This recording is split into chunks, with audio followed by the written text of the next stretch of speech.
நேற்று பாரத மாதா பற்றி ஒரு ரீல் போட்டிருந்தேன் இல்லையா, அதில் ஃபர்ஸ்ட் டைம் நினைக்கிறேன் பிரகாசம் மகாலிங்கம் சார் நான் கேட்ட கேள்விக்கு பதில் கரெக்டாக சொல்லியிருக்கிறாங்க.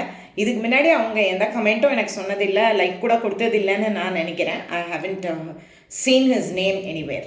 அப்போது ரொம்ப சந்தோஷமாக இருக்குது எனக்கு. சரி, இப்போது இன்றைக்கி அதே பாரத மாதாவுக்கு ஒரு கோவில் நிர்மாணிக்கணும் அப்படின்னு ஒரு சுதந்திர போராட்ட வீரர் நினைச்சாங்க. அவங்க வத்லகுண்டூரில் பிறந்தவங்க. ராஜமையர் நாகம்மாள் தம்பதிக்கு மகனாக பிறந்தவர். அவர் தூத்துக்குடியில் குமாஸ்தாவாட்டு வேலை பார்த்தாங்க ஒரு காவல்துறையில். அப்போது அவங்க அந்த வேலையை விட்டுட்டு அவங்க சுதந்திர போராட்ட தியாகியாக மலர்ந்ததை பற்றி நம்ம 2 ரீலில் கூட பார்க்கலாம்.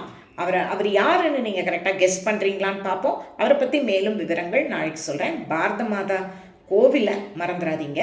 இவர் தான் அதை நிர்மாணம் பாப்பாரப்பட்டின்ற ஊரில் நிர்மாணித்தார். ரைட்.